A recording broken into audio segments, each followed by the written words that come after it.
фикри шахсӣ. вазири умури хориҷии тоҷикистон гуфт изҳороти генерал Абдулло Навҷувонов роҷеъ ба масоили марзӣ бо Қирғизистон танҳо фикри шахсӣ ӯст ва назари расмӣ ба шумор намеравад. Ба гуфтаи вазири корҳои хориҷӣ, генерал Навҷувонов дар ягон ҷаласаи расмӣ дар ин бора изҳори назар накардааст.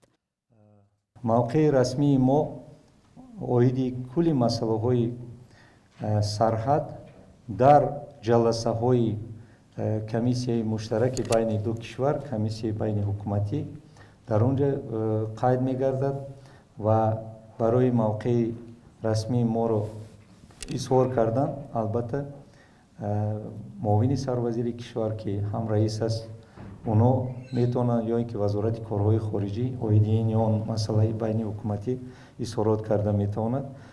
Абдулло Навҷувонов, сардори раёсати умури дохилӣ дар суғд дар нишасти хабарии рӯзи 12 феврал дар Хуҷанд ба масъалаи муноқишаҳо дар марз бо Қирғизистон дахл кард ва гуфт, агар таърихро варақгардон кунем, дар гузашта Ботканд ҳеҷ гоҳ замини қирғизҳо набуд.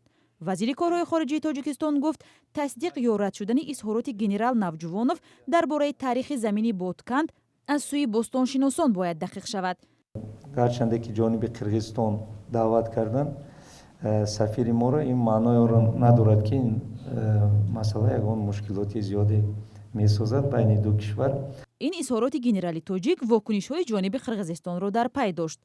Абдукарим Олимбоев, сардори ситод ва муовини аввали раиси хадамоти марзбонии Қирғизистон, рӯзи 15 феврал ба расонаҳои кишвараш гуфт, Ботканд ҳеҷ гоҳ аз тоҷикон набуд ва нахоҳад шуд.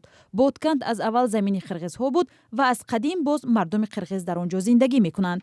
ин изҳороти дуҷониб боиси он шудааст ки имрӯз чанд нафар дар назди сафорати Тоҷикистон дар Бишкек ҷамъ омада хостори назари расмии ҷониби Тоҷикистон ба изҳороти генерал Навҷувонов шуданд. марзи Тоҷикистону Қирғизистон 976 километрро ташкил медиҳад ки аз он танҳо 60% муайян ва аломатгузорӣ шудааст. миёни ду кишвар тақрибан 70 минтақаи баҳсӣ ва муайян нашудаи марзӣ мондааст. муайян набудани хати марз борҳо боиси сарзадани муноқиша миёни шаҳрвандони ду кишвар, бахусус байни Исфараи Тоҷикистон ва Ботканди Қирғизистон шудааст.